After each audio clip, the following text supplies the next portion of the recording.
Thanks so much for coming. I do want to tell everyone that Southborough Access Media is videotaping. So just know you're being videotaped. If you want to ask questions, you can ask them, or you can ask them to me afterwards if you want to. But I will be asking, I want to get some information so I know who I'm talking to and what kind of sleep trouble, if you have sleep trouble, what kind of issues you have. But welcome and thanks for coming. I do have a donation box for the Schifrin Foundation, who has ALS, and you're welcome to donate. So my name is Jill Vroman, and I am a personal trainer. Let's see if this works. It's not working now. All right, I need to go over here. And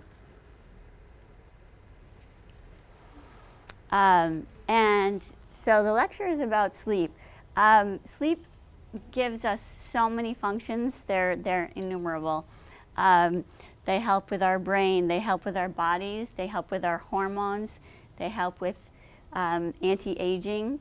And so there's so many things, as you probably know if you're not a good sleeper, that sleep helps us to perform, including fighting diseases. So I just want to get a handle on if most people are not sleeping through the night here. So raise your hand if you're not sleeping through the night. Okay, and then that's 90%. And then if you are sleeping through the night, are you not falling asleep? Does anyone have trouble falling asleep? Okay, okay. So some people have trouble with both. Hi, Kelly Hurley. Southborough Access Media is videotaping. If you want to ask any questions, know you're being on videotape. So I am a personal trainer, and I definitely had insomnia.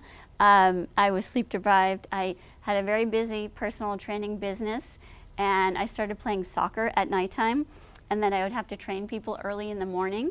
So what happened was I came home, and I had so much adrenaline, and then I tried to fall asleep. I tried to make myself go to sleep, and it didn't work, obviously. And I knew I had to get up to see clients at 5:30, and so I developed a really unhealthy relationship with sleep because I was trying to force myself to sleep. So this lasted about 2 years, this negative relationship with sleep, which created a lot of anxiety and almost like fear around sleep. And it took a long time to kind of get comfortable and learn how to sleep well. And so I'm going to give you guys some tips today and talk a little bit about Ayurveda and a little bit about cognitive behavioral therapy. But I did find Ayurveda. Does anyone know what Ayurveda is or have heard of it? So Ayurveda is a 5,000-year-old science that people are still practicing today to help us find balance in life and restore our health. So it's a sister science of yoga, and it's the healing part of yoga. So Ayurveda helped me to sleep deeply, fall into my optimal weight, find balance and groundedness in a life that nourishes me.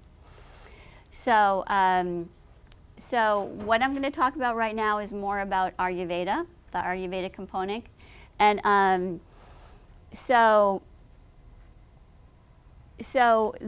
over here is what's called a dosha clock. And in Ayurveda, they say there's energies at different times during the day.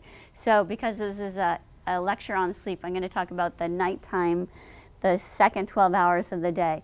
So kapha time is right now from 6 o'clock till 10 o'clock at night. So in Ayurveda, they say that's a descending energy time. So the energy is going down. It's a relaxing time. It should be a relaxing time. It should be a nurturing time. It should be a calm time.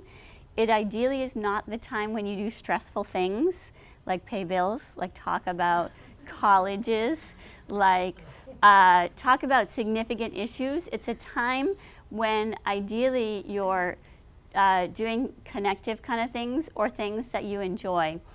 It's kind of like they talk about it being a lovey-dovey kind of time where you're doing something, even if you're doing something that's chore related, you're trying to have more joy at this time of night. And the energy is decreasing. So if we start to pay attention to it, our bodies will start to get entrained to this natural decreasing energy. Usually most Americans don't do that though. And we get on the internet and we think, this is my time, I get to do what I want during my time, so I'm going to do all these things or get these things done. But so the energy in kapha time goes down, and it's good to know that, and it's really good not to fight it. Typically people fight these natural energies, and if we don't fight it, we will start to sleep better.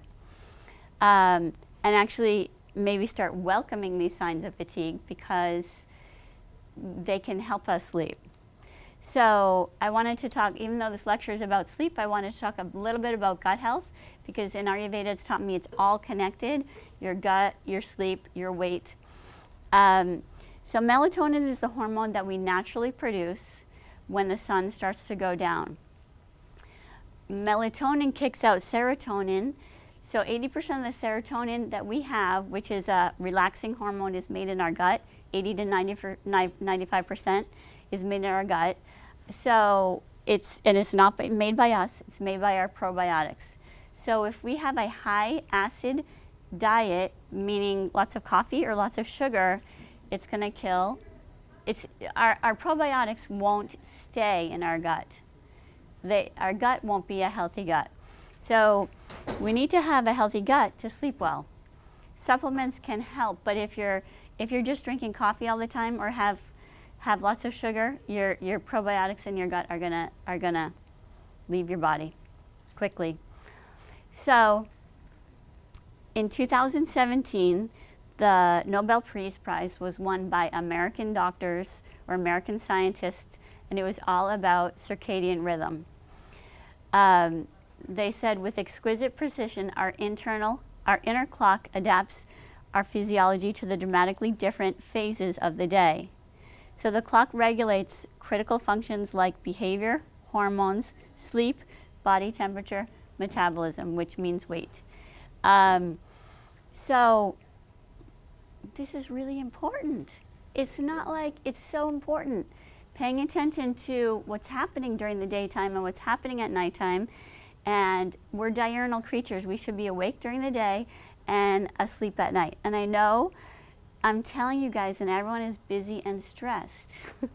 So it's like, how do I do this? But so I'll help you. Staying asleep. So some of you guys had trouble staying asleep. Most people had trouble staying asleep. So if we're falling asleep but not staying asleep, it's generally due to high levels of norepinephrine, which is a stress hormone. And so we want to start paying attention to our stress responses and listening to what we say to ourselves. And actually saying, is this helpful? Is this helpful what I'm saying to myself? So attuning to nature, paying attention to when the sun is going down can actually really help you sleep.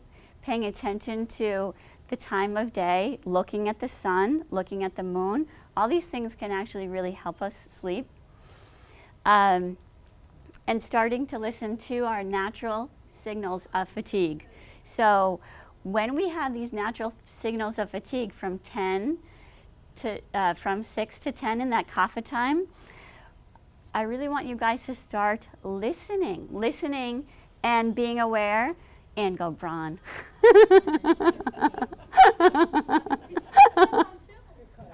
Sorry.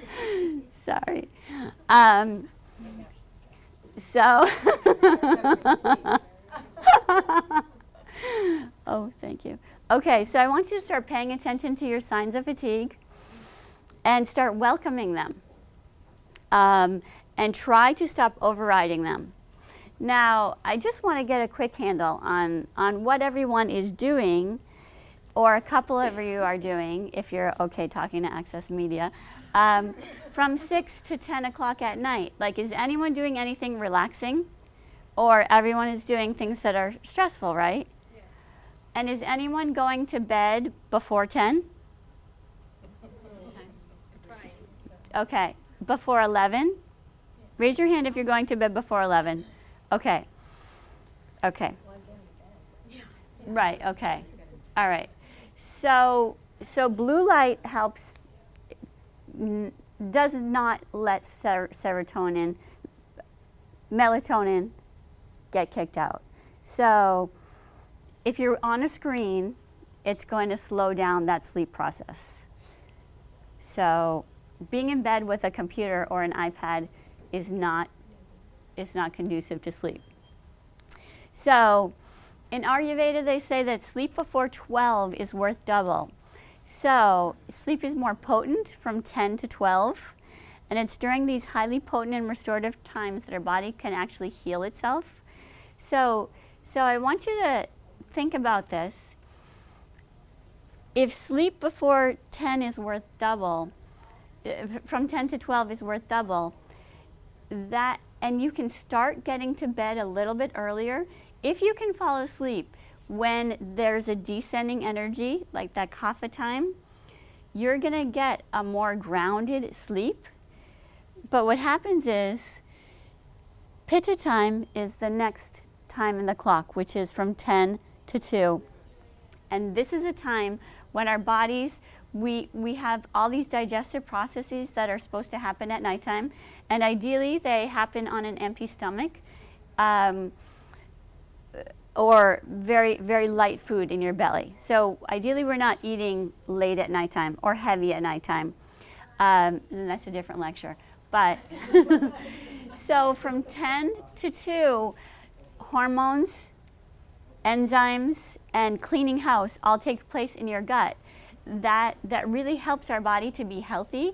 It helps reduce all different kinds of ailments. And if we keep ignoring these things, then the issues that we have get worse, according to Ayurveda, get worse and can become a full-blown disease. So the time of night at Pitta is an increasing energy time. So what that means is if we're awake at 10 and later, your energy is going to increase. So you will get a second wind, you will be more stimulated, and it will be harder for you to fall asleep. So most of you guys went to bed between 10 and 11.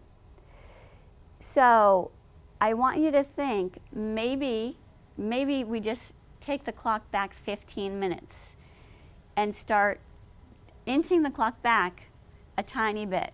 Not going from 11 to 9:45, but just inching the clock back a little tiny bit. So consider that. All right, so this is also a different lecture, but I wanted to share this with you because I think it's so important. Ayurveda talks about pulsations, and there's pulsations, your universal energies in here that allow us to be in this pulsation of energy. Our heart beats, it's a pulsation. Our lungs contract, that's a pulsation. We go from daytime to nighttime, that's a pulsation. So I want you to think about a wave and also think about our bodies. So waves come in cycles, they come in a rhythm, and they can entrain us to a rhythm. Waves build and grow, they go stronger, they curl upon themselves, and then they fall down to nothing, then they pull back, and then they get stronger again. So we, as human beings, think we can just go without pulling back at all. And what will happen is we will get burned out, and we will not be able to take in more. We won't be able to take it in. We won't be effective in our time of trying to work hard and be efficient when we're maybe on the computer at 11:30 at nighttime. So just going and not taking that downtime won't allow you to be effective. It won't allow you to have peak performance, but it also won't allow you to have good health. So I just wanted to point that out because I think I was definitely a victim to thinking I could just go and keep going, and I didn't think that I needed to have any downtime, and I'm so much healthier now than I used to be, and I sleep so much better when I started to pay attention to these rhythms.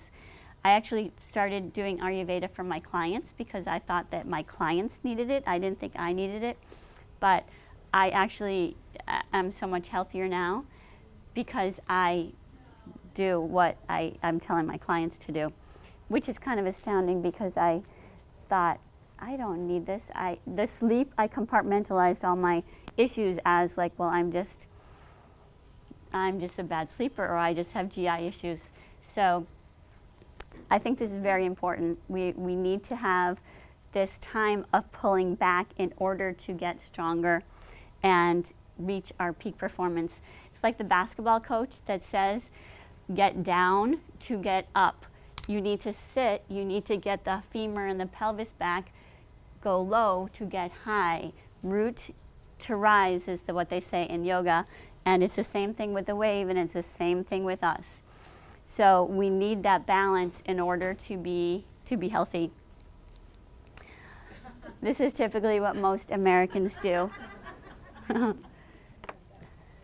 So this is typically what most Americans do and override these natural signals of fatigue. Now I'm going to talk about this. We have a couple of these books at this awesome place here. And this book has a lot of helpful tools for sleeping. And I'm going to go over some cognitive behavioral therapy, which helps people sleep. So typically people, when they can't sleep, they wake up and they have negative sleep thoughts. And those sleep thoughts are what we say when we look at the alarm. If you have that bright red alarm next to your bed, you should get rid of it. And when you wake up, people typically say these things to themselves in their head, or maybe out loud. So I want you to think, do you say any of these things to yourself or something like this? Yeah. Okay. So how will I function today with such a horrible night of sleep last night? I feel miserable because I didn't sleep well. Why does sleep come so easily to everyone but me? So those are negative sleep thoughts, and they're a way that we talk to ourselves. It might not be accurate, though. We're just saying these, we're sort of entrained to say these things, and they're not helping our sleep.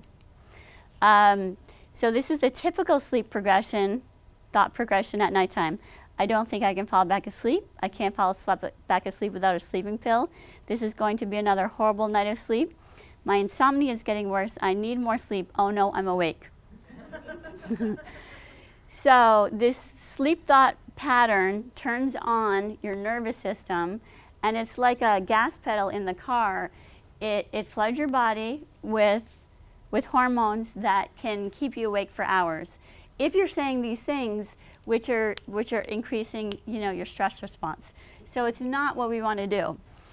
So the first step is to become aware if you're saying these things to yourself. So what are you actually saying to yourself? I want you guys to think about what you're saying to yourself and actually question if it's valid. So we tend to catastrophize not getting enough sleep. And in the book, they talk about some studies, which I thought was very cool. But they did some studies on sailors, doctors, and college students, which, as you know, they don't get a lot of sleep. So solo transatlantic yacht racers got as little sleep as possible to maintain their course and monitor conditions under extreme conditions of darkness, storms, getting lost, and avoiding collision with larger ships. The sailors that did their best on these races averaged 5.5 hours of sleep for several months at sea. So we can function without sleep. These guys didn't have any negative sleep thoughts. I'm not saying it was, a healthy time, but they were running on adrenaline and they were okay, and they didn't entrain themselves to lying down and not sleeping. So people can survive for a long time with a little bit of sleep, which is good to know. And also, have you ever not gotten enough sleep doing something fun? If you have, which I bet everyone has at some point, it's not the same as being up and being worried. It's different. So so you're going to be okay. Okay, so cognitive restructuring. So what we want to do is recognize and replace the negative sleep thoughts with more accurate positive thoughts about sleep. So you're going to be less frustrated about sleep. So here are some positive sleep thoughts. I want you guys to write down something that resonates with you, whether it's one of these or something that you can say to yourself. So these positive sleep thoughts, here are some. I always fall back asleep sooner or later. I need less sleep than I thought. My sleep is getting better and better. My body knows what it needs and will find balance when it needs to. I'm probably getting more sleep than I think. So whatever you say, it needs to be believable to yourself. And these sleep thoughts, so we've been saying and doing the same things that we've been doing for years. So they're habits. They're habits that we do. There's things that we say to ourselves. So we need to work on the positive sleep thoughts, not in a stressful time. We need to work on them. We need to look at them first thing in the morning. We need to look at them maybe like we need to have them on our kitchen table and look at them a couple times a day. And that needs to be a trigger to be able to say these eventually at nighttime. So we're knowing that we have the capability to fall back asleep, or our body will fall back asleep when we need to. So we don't want to just say these things when we wake up, because we need to work on them during the daytime. So what could you say? What statements could you come up with that are believable to you? So do any of these sound resonate with you guys? Yeah?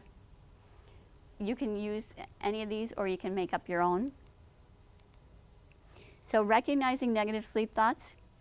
Start being aware of your negative sleep thoughts and replace them with positive sleep thoughts. Work on this during the daytime. Write some down or make up your own.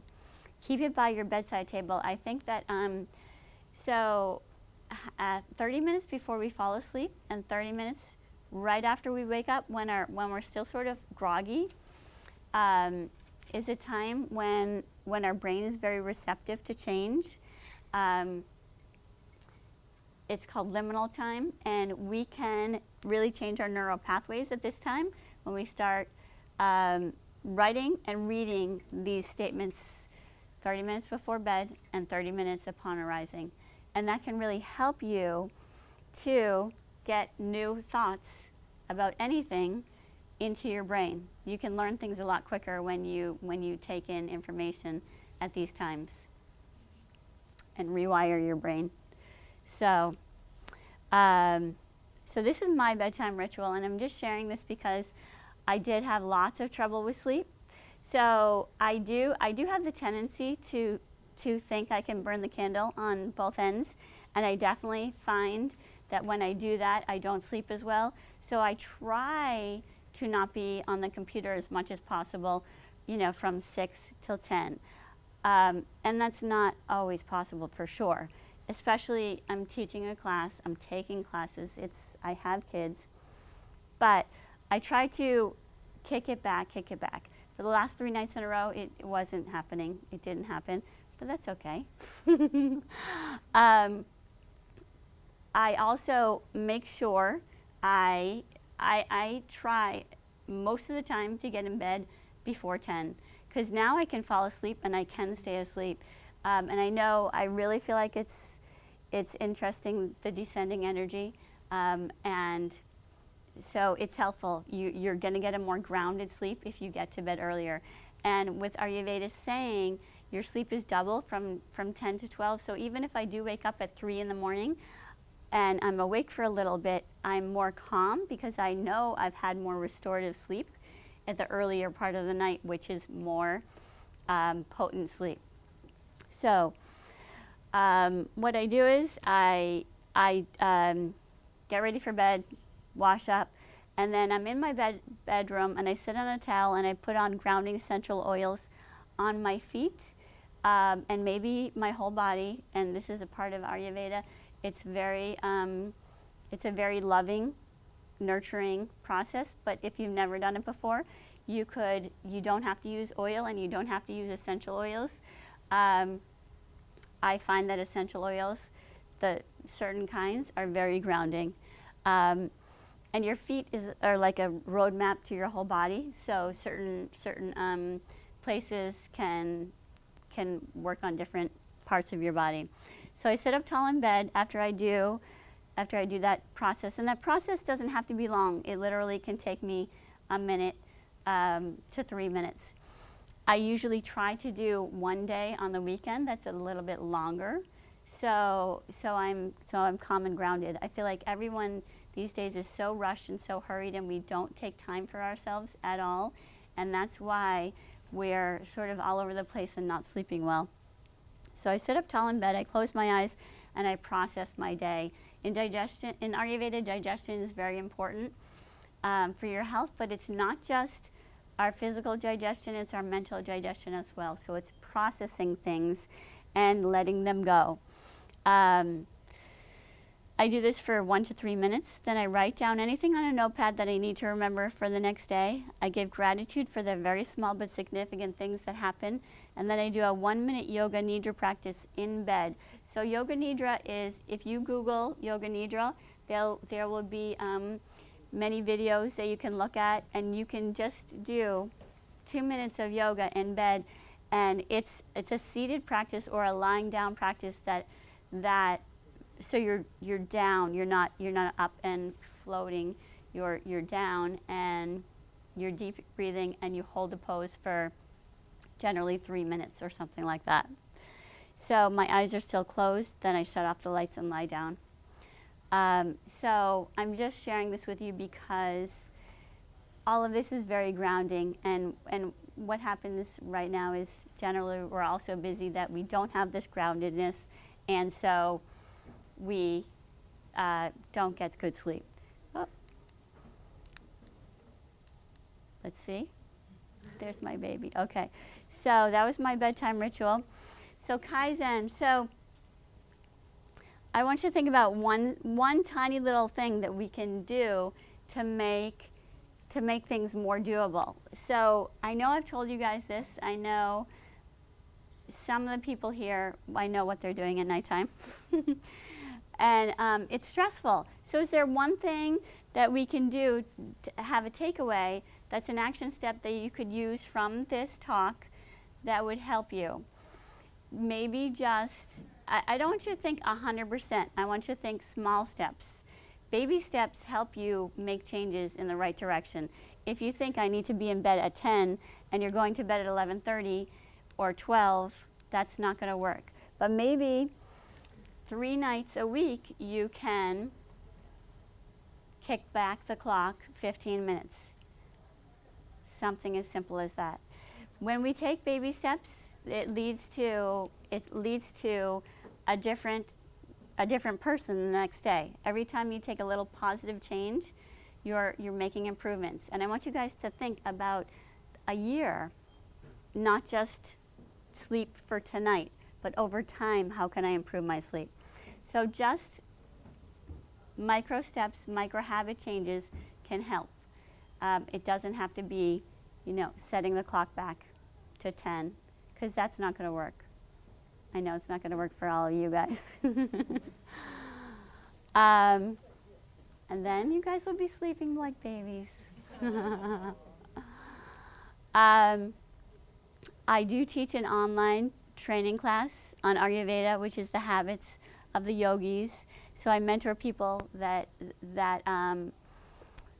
take my class about these habits, and they will help you sleep better, eat better, find your optimal weight, and live with more vibrancy and ease.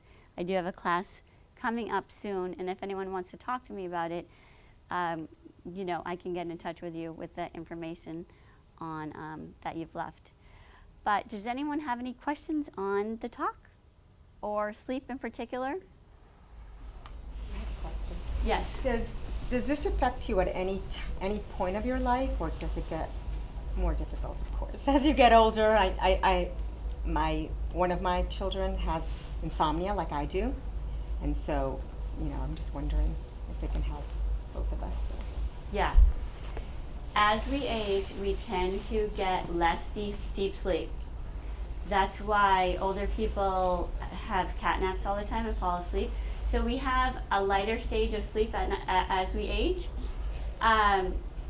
So yes, it's typically worse for older people, not for younger people. So when a younger person has sleep trouble, it's generally due to anxiety and these negative thoughts, which can be, they can be helped with restructuring their thinking.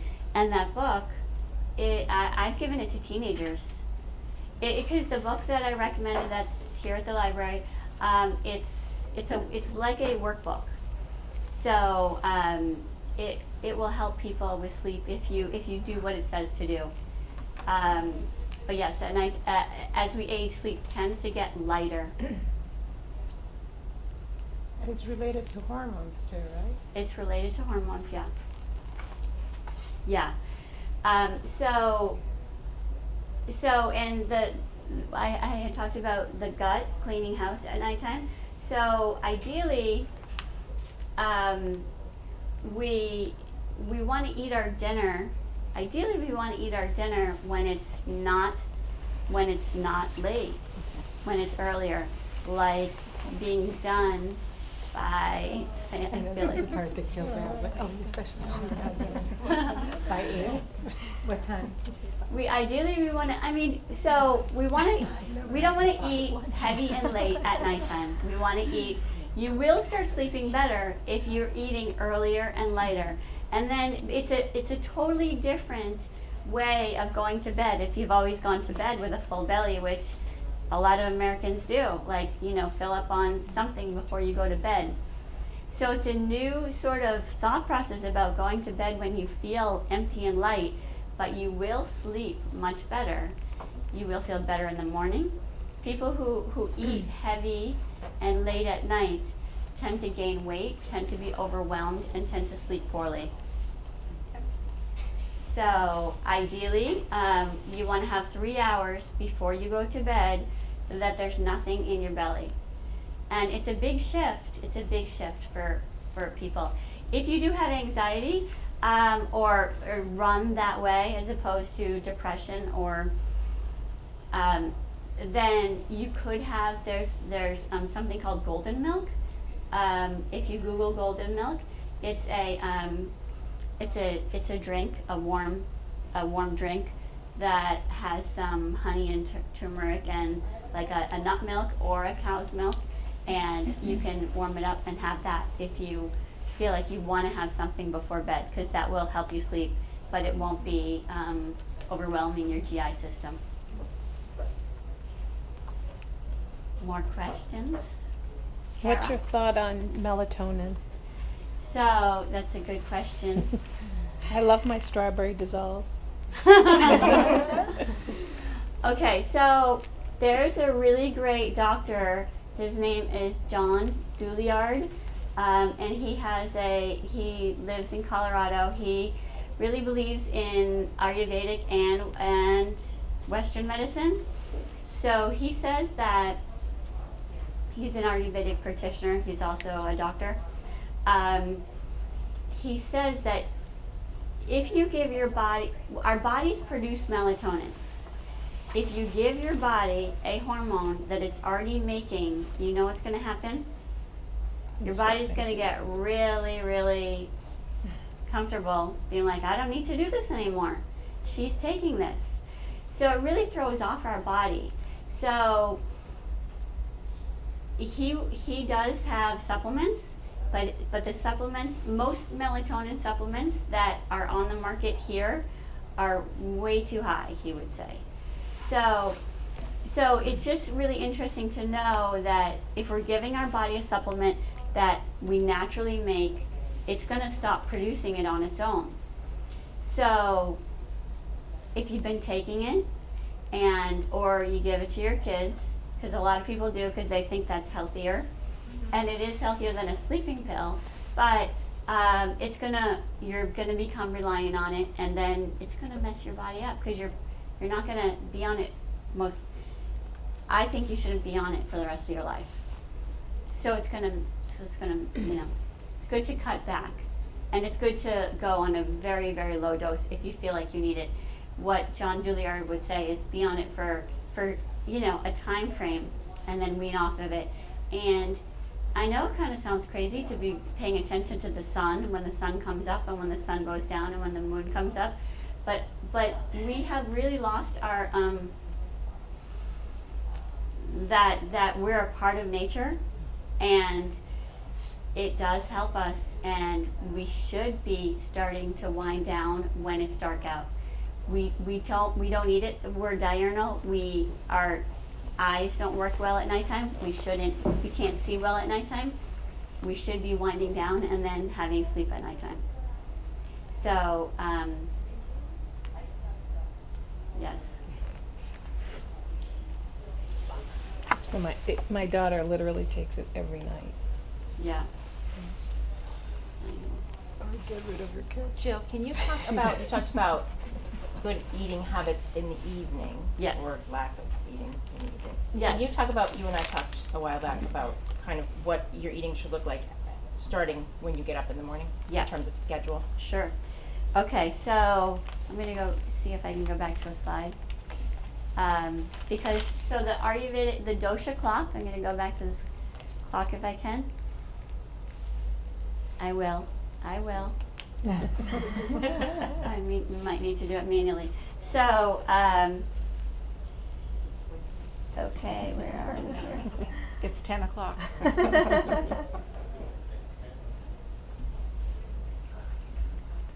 Okay, so here we go.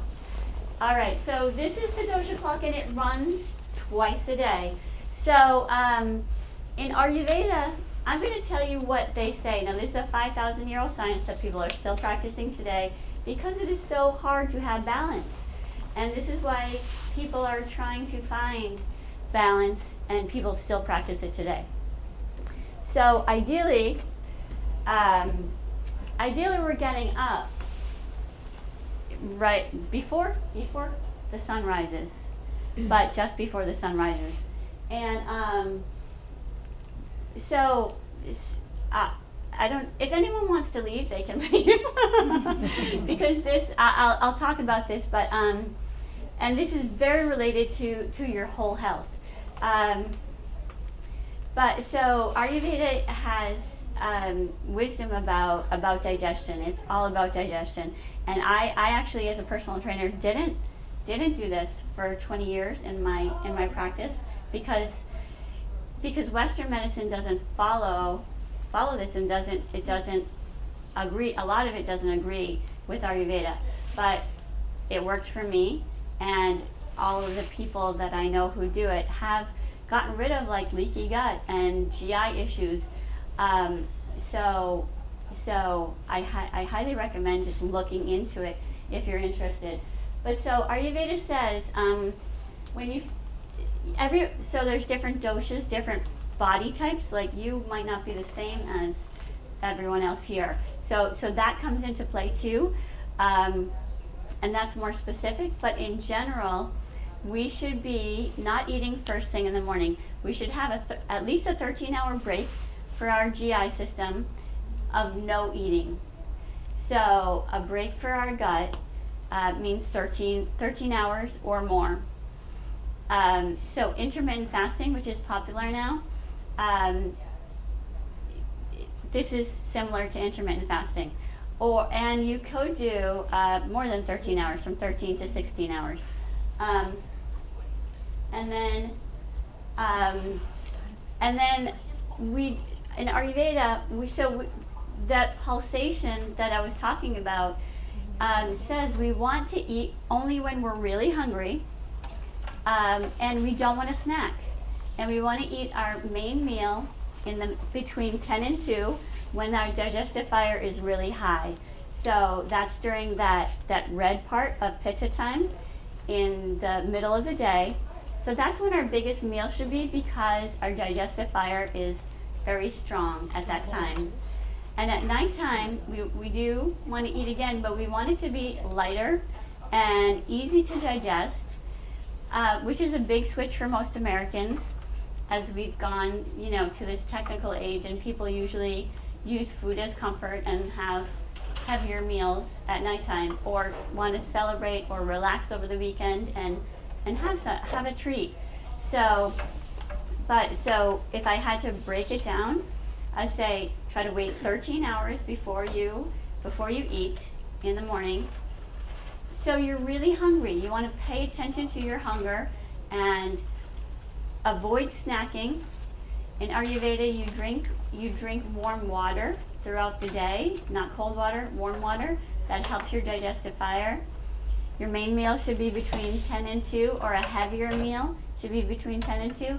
And your last meal of the day should be around that, done by 7. And it should be, and it's not going to be all the time. It's not going to be all the time, but even if you're 80% of the time, it still works. You don't have to be 100%, because being 100% does not work. I'm talking to you guys, live in the same era that I live in. We're all crazy, but if you try to do it 80% of the time, you will have greater sleep. Your digestion will start to work better. Your anxiety will start to diminish, and things will flow better. So those energies, if we follow them, we will have more ease in our day. And snacking is a huge thing in our society because of manufacturers wanting, and it's become commonplace to snack and eat on the go. That's not recommended.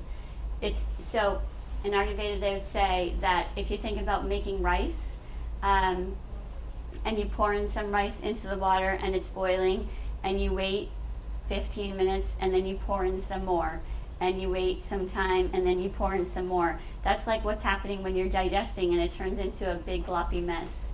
So we want to have a true meal. We ideally want to sit down, have gratitude, have pleasure, relax, not be on the computer, and have that meal, and then have a good amount of space between that meal and our next meal. That's impossible. No, it's a goal, right? It's a good goal. It's a good goal. Yeah. What about coffee and alcohol? Okay. She just wants to know about alcohol. I know. You all want to know the same thing. I think that's all of us. Yeah, okay. So Coffee. what I tell people is, so if you can have coffee, if you need to have coffee in the morning, Ayurveda isn't about abstinence, it's about trying to put the healthy stuff before the stuff that doesn't serve you. So maybe have a glass of warm water first thing in the morning, which is really like a natural cleanse, and it's easy. You can get into the habit. It definitely helps your bowel movements. You can do it with lemon, or you can do it without. But ideally, having a good amount of warm water until you have a bowel movement, and I know some people do or don't, but bowel movements are part of our health, people, and I just have to say that we should be having really large bowel movements in the morning. That's part of normal GI health. So the water, and then give yourself a break. Don't have coffee right away. Just pause the coffee. Put on the snooze button for coffee and delay it.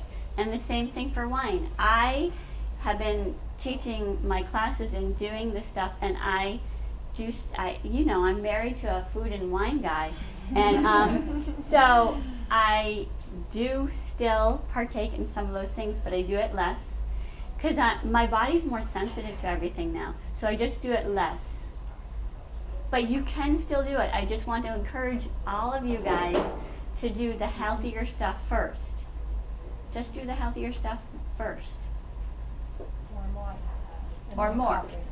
That's right. You can have You can have coffee, but and then warm wine. And- water and wine. So, yeah, because I know all of these things are overwhelming. It's like taking, what you're doing and shifting it on its head, and that sounds totally overwhelming. But you could do a tiny thing today, like drinking hot water and lemon, that really helps your GI system, and that it's as simple as that. Anne? I have a question, just kind of, I understand kind of the theories and all that with going to bed and the eating. What's it like in the morning? So if you follow that to a T, do you find yourself naturally, should your expectation be that you wake up in the morning around when the sun rises and you're feeling fresh? Or do you really have trouble waking up? Because I can tell you, some people in my house, though unnamed, can never get out of bed. Yeah. And I'm like, you've just slept 14 hours. So so what kind of rhythm is that? Okay. Is that the question?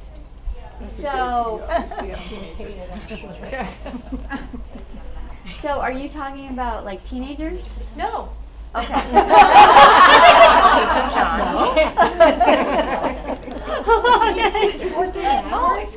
Come on. Okay. So Okay. I don't know if that's like. He's I happy. have You're just the doing things opposite. right, I'm like, man. I'm up.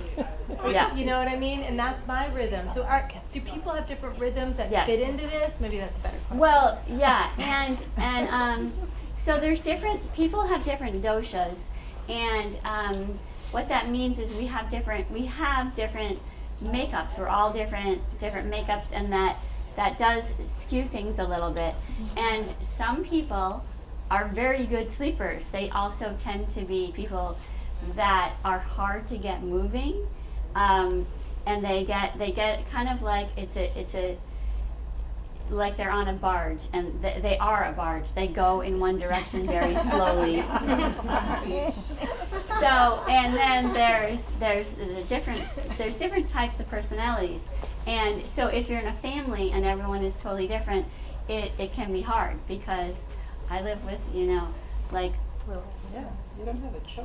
right. So yes, there's different, and so you can't really change someone unless they want to change themselves. Well, is all that But- like is that just kind of the way they came, I guess, or does some of this kind of It's the way they came. tighten things up with their GI and? So all of this will help anyone's GI system, yes. And so we can get out of balance.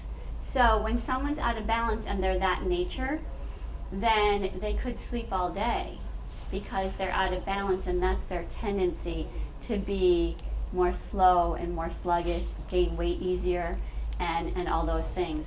Whereas some people more prone to anxiety and sort of like all over the place, and then there's some people that are hardworking and driven and go all the time, and then most people are a combination of those three types. Do you wake up earlier now that you follow this? Yeah, Really? yeah, On your own? on my own, yeah. I had a question because my work schedule has changed, so I'm working earlier hours and longer days, and I've tried to speed up my metabolism because Yeah. I just felt like I was always tired, Yeah. and it's part of the insomnia, but I was doing melatonin, that didn't help. Trying to go to sleep earlier didn't really help because I'd wake up anyway. So I was wondering if you think that the cider vinegar is also good instead of the lemon in warm water? Yeah. Or what are your thoughts on For that? apple cider vinegar, it's very good for your health. And you could do that in the morning as opposed to the lemon. Yeah, you can do that in the morning as opposed to your lemon. I just started doing it. So. Yeah, but I don't. So that's a natural probiotic, and it's good for you. And we do want to increase our good gut bacteria, so that is healthy if you like it.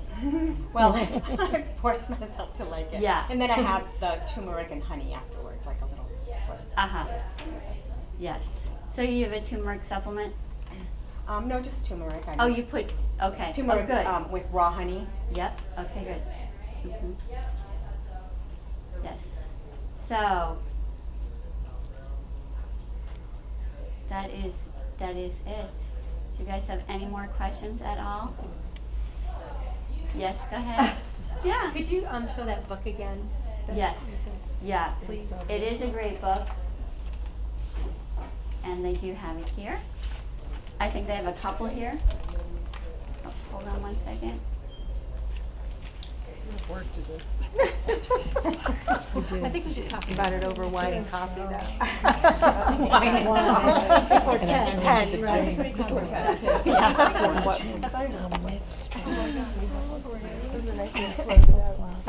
We get work.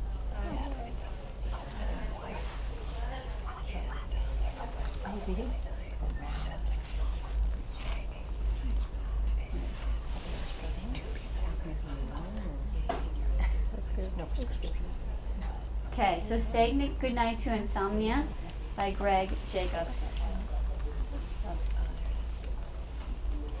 Ellie? I've been reading a lot about celery juice. I don't know Yeah. if it's gut healer and Yeah. have you tried it or do you? No, read but I about know it? a lot of people who have, and so in Ayurveda they say to drink hot water before you have anything. But a bunch of people did that experiment, and it's very good for elimination. Yep. And it's also, I think it's good to experiment with, because everyone is different. Personally, I would wait until the spring, because it's Celery's on sale. well, and it's also it's not grown right now. It's not Yeah. grown right now, and it's not grown here. Yeah. And I think that it is really good to eat what's in season. Good point. And I think it's a good way to start the day. They do a whole head of celery. So they must like put it in the food processor. I bet a whole thing of only making, well, actually, there's probably a lot of water in it. She makes celery juice? Things you didn't know. So yes. Briefly about what you do in your sessions, would you mind talking briefly about that? Okay. So And your class, the online one, talk about so the online class is a small group. So it started, but there'll be new sessions. So there's a new session coming up, and we go through what's called the Dinacharya, which is the daily habits of Ayurveda, and we do it in a very Kaizen way, which means that we're taking small incremental steps, because everyone is in different places, and everyone is either trying to get better sleep, or maybe lose weight, or maybe they had cancer, or significant things. And so it's a group of women, and it's all online. The classes are online on Zoom, so you can be online. You can also, if you're not available for the class, you will watch the taped class. So you can watch the taped class. There's a Facebook forum, and also it's a class about changing your health. So there's homework, which is not a lot. You get out of the class what you put into it, but I totally believe it's a huge life changer.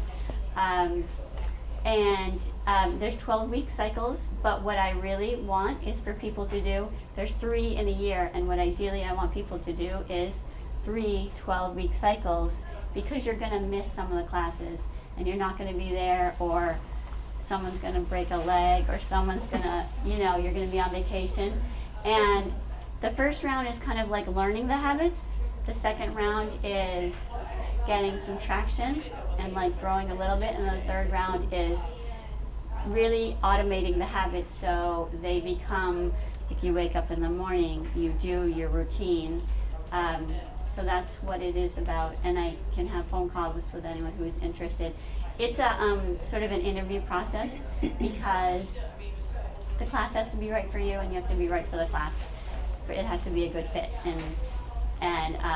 but it's been an awesome experience for me to teach it, and I've seen great things happen to the people in the class. So for me, it's like they're my babies. Is it a daily activity, or check-in, or homework, or what's The time homework for that? is weekly. The homework is not, I'm just saying, it's not that hard. It's not a major time commitment, the homework, but there's some reading and a tiny bit of homework. And then being in the class for that session it's an hour or an hour and a half at most weekly, and we go over an orientation, and then we go over what's happening, and then there's coaching, and there's habit psychology, habit stacking, and behavioral techniques to help you change your habits, because as we all know, our habits are not our own. We have to drive kids to soccer or whatever, work or whatever, so we don't live in a vacuum, and we can't just easily change our lives just because we want to. So there's psychology in the class about taking care of ourselves and changing habits very easily, or in a Kaizen way, very small incremental changes, and building. There's also accountability partners, so everyone has an accountability partner in the class. So ideally, you're talking with them or you're texting with them about this is what the habit was this week, and this is what I'm working on this week. And your partner could live in, Texas, but you're still communicating about that habit and working on it, and then touching base about that didn't work. Let's try again, or something like that. I do have one other question. I may have missed this part. Did your whole family adopt this? Like, how do you change your own habits without kind of also imposing it on the rest of the family? Right. So I wish I did this when I didn't have kids, prior to kids, because like I have 2 people in my class that have little kids, and I'm like, yes, you can affect your whole family, and it can become your normal. So I have big kids, and they're like, yeah, Mom. Yeah, like right now in my house, I teach people that this class is about you. That's all we can do.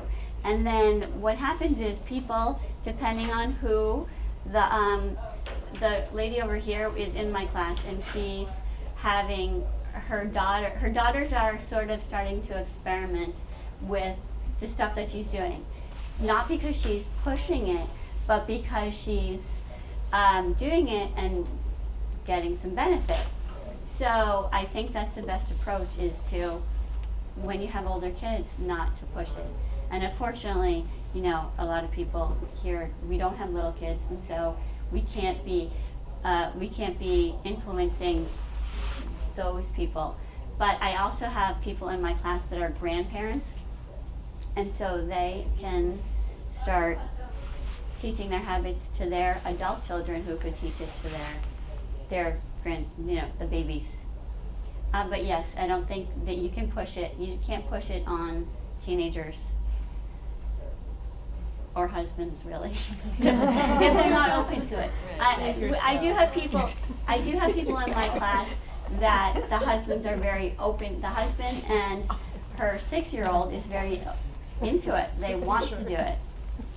But, and there's part of the class that talks about relationships, because we want to just at least tell people, this is what I'm doing, and it'd be really helpful for me, if you said whatever, like talking about what's going to come up, because they can support you in a very easy way just by you sharing with them that you're trying to do this, so you're going to be working on some new habits.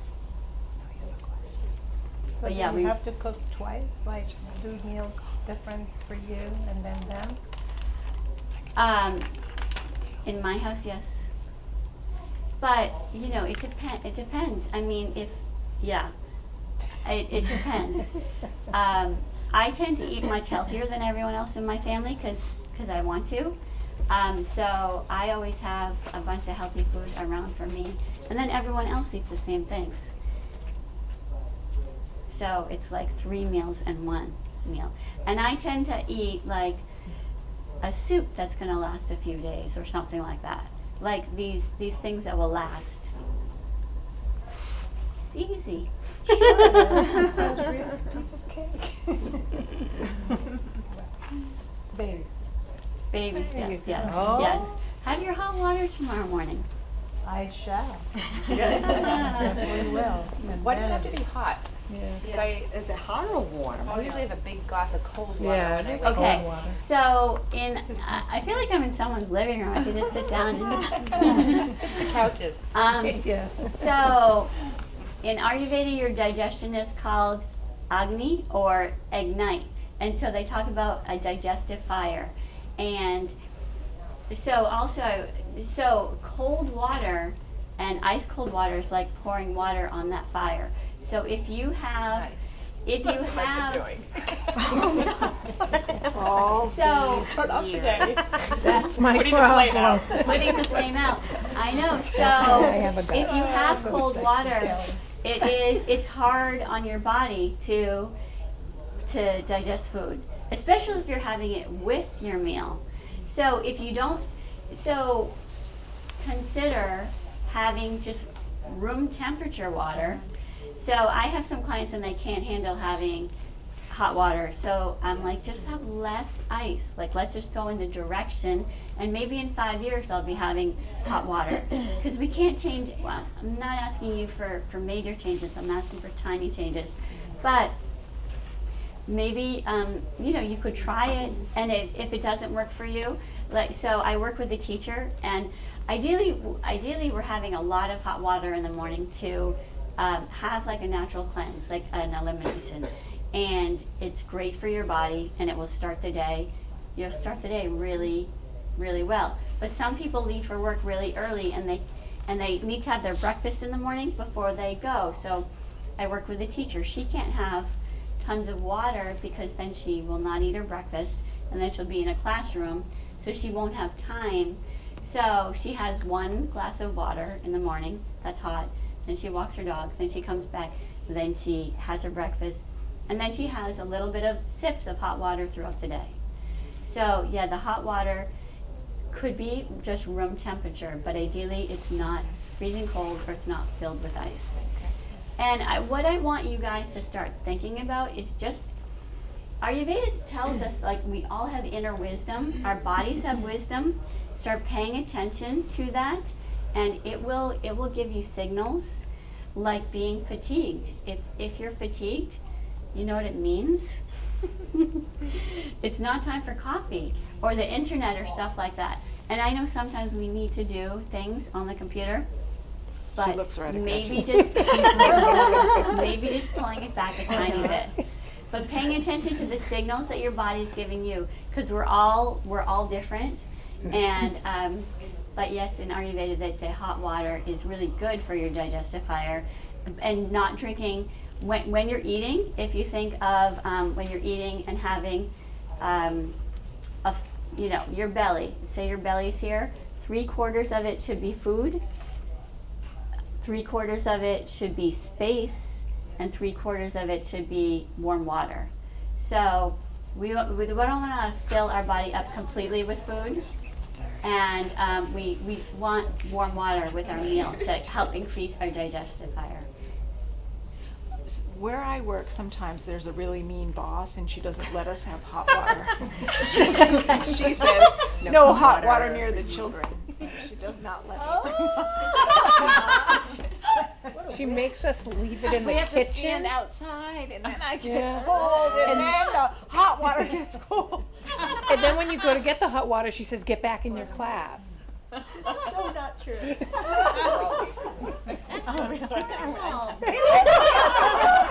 then at night, I can't stop thinking about it. And then you can't sleep?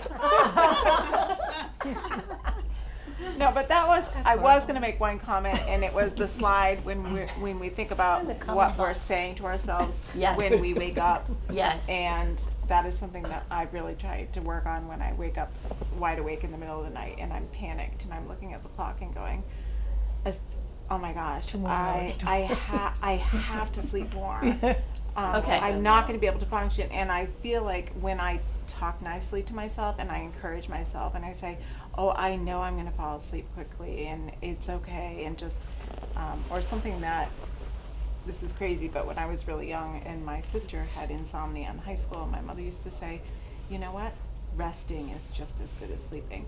And she might have been just saying that because she didn't know what else to say to my sister, but I often think of that and I say, it's okay, as long as I'm just really try to relax myself, I'm gonna be okay. And probably oftentimes that causes me to fall asleep. So Right.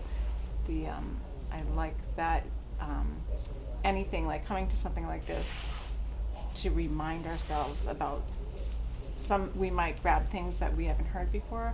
Sometimes we're refreshed about something that we already do, but we're, Yeah.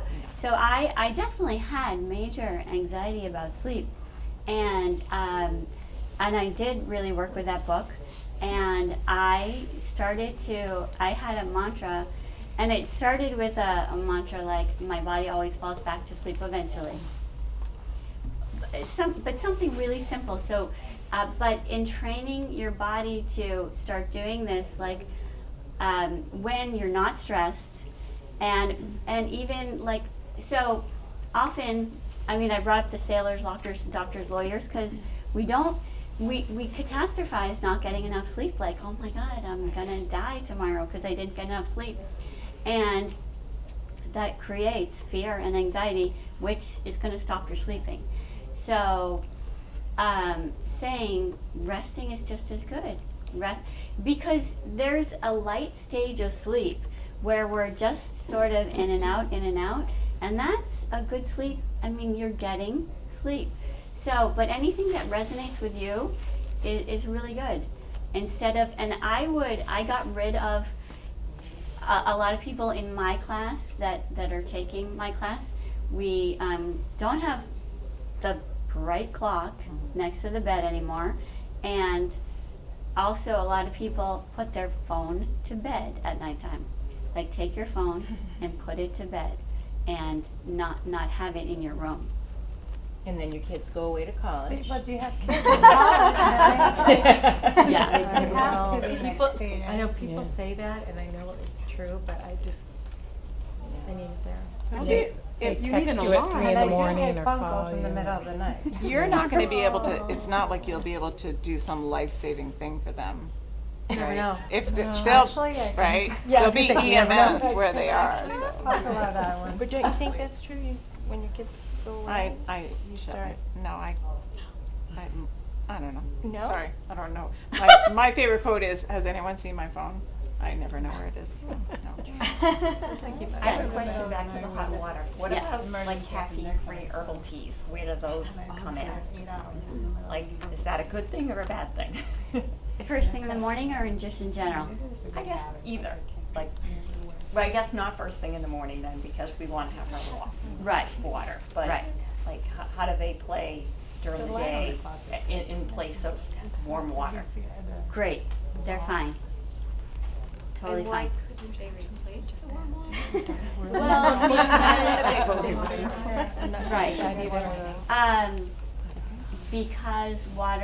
because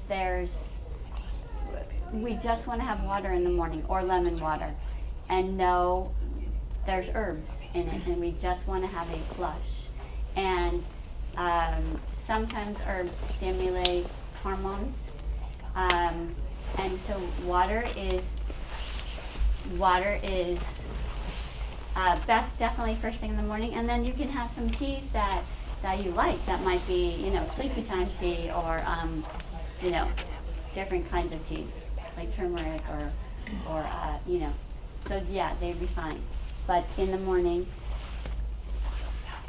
if you feel like hot water is really like not for you, either put lemon in it, or I had someone who had a big problem with it because she would wake up and she would come downstairs and she would have coffee right away and oatmeal right away, and this was her routine. And she's like, how hard is it?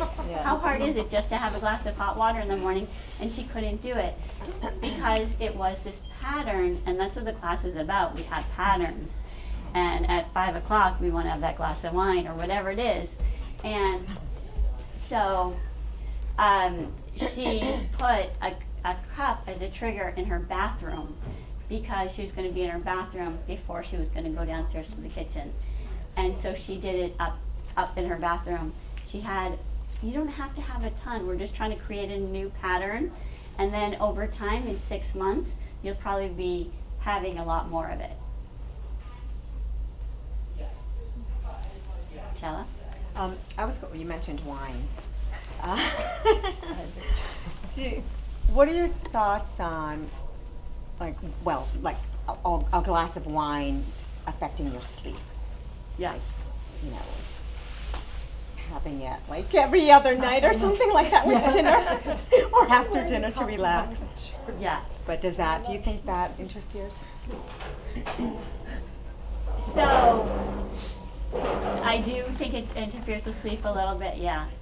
But, you know, I don't want you to think you need to change these patterns. You know, it's good for us to just start being aware of our patterns and maybe trying to do a little bit less.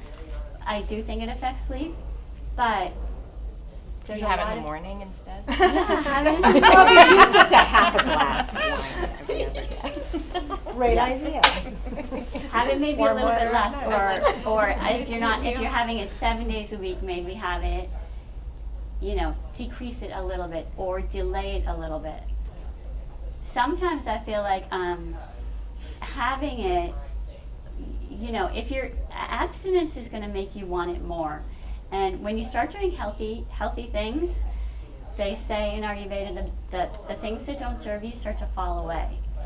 And I have found that, and it sounds crazy because I'm like, it sounds crazy, but the things that don't serve me well start to fall away. You start to get more attracted to the things that make you naturally feel better because you sleep better. And then you wake up and you're like, wow. You know, so you start to get more attracted to those things that are helpful to your body. Yeah. Where does exercise fall in with all of this? Like, just kind of do whatever you would normally do, or is there a certain time of day that's Yeah. best? So in Ayurveda, so in the morning, they talk about prana is our breath, and we have a pranic body they talk about in Ayurveda. So ideally, after you get out of, so when we're in bed, we're dormant, hopefully, and we're our cells, there's less oxygen in our body. So ideally, after you do your morning rituals that you do, hot water and whatever else you do, then you have a breath body practice, which is 5 to 20 minutes of movement with breath to start your day, to increase your consciousness and to wake up your body.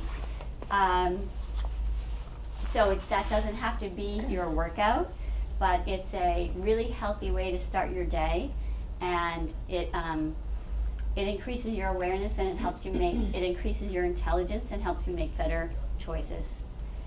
So I work on this with people because a lot of people can't do it first thing in the morning because they don't have time. So you know, I tell them, especially if they have little kids, put on music and just start moving in the morning. Just start moving and breathing. It doesn't have to be a traditional exercise practice like jogging or jumping jacks. It can be just like having fun and moving, or dancing if you have little kids, or you know, some squats in the kitchen while you're getting ready to have your hot water. But yeah, so having that movement with breath in the morning is ideal for increasing your consciousness and your choices. You spoke of essential oils earlier. Yeah. Could you talk a little bit about them? You see them everywhere now, Yeah. you know? Yeah.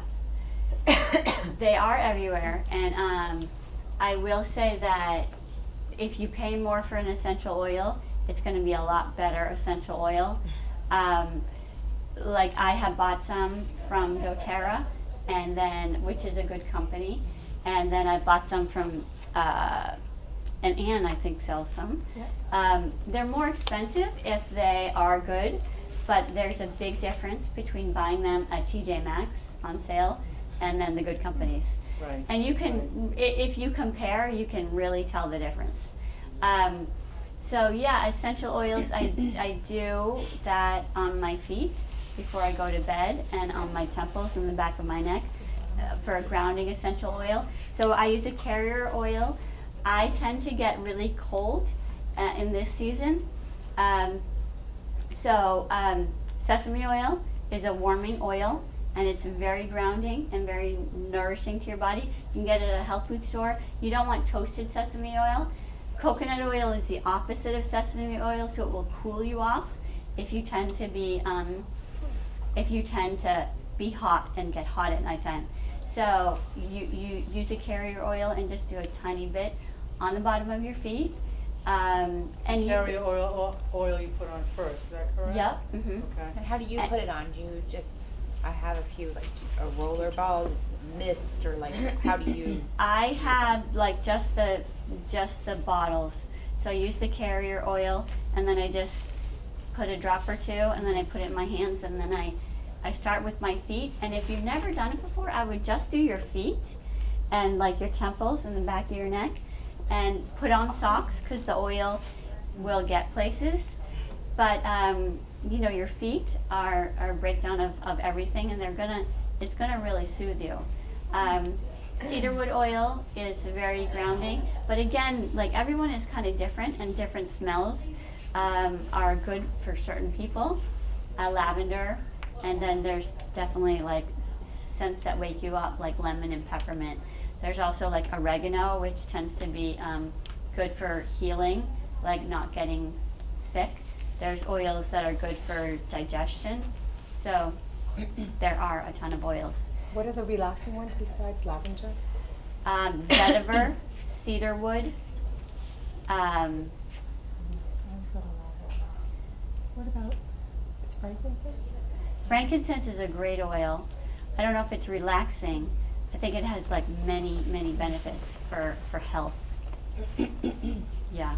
And you recommend it? It's more effective if you put it on you, not as like a diffuser. I think it's very potent if you put it on you, more so than, it's nice if it's in a room, if it's in a diffuser, but I think it is more potent if you put it on you. And one of the practices that we do in Ayurveda is self-massage. So when you put it on your body, and you rub your feet a little bit, it's a very nurturing process. It's like taking care of yourself, and I think often we just don't do that anymore because we're taking care of everyone else and paying the bills and walking the dog and everything else.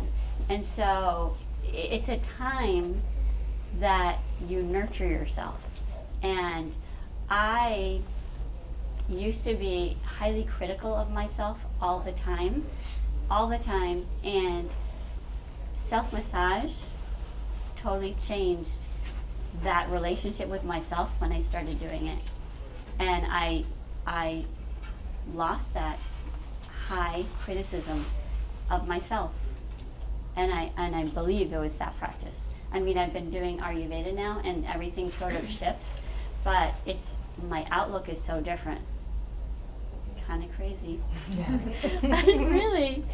But so I highly recommend just doing self-massage on just your feet with like a pair of socks, because they're going to get a pair of socks that you don't love. I'm always cold like you are, so I sleep with socks even in the summer. Yeah, and you can keep them on. You can keep on the socks. Warm water. All right. Any more? You guys have millions of good questions. I love it. Yeah. Thank you. You were great. Thank you for coming.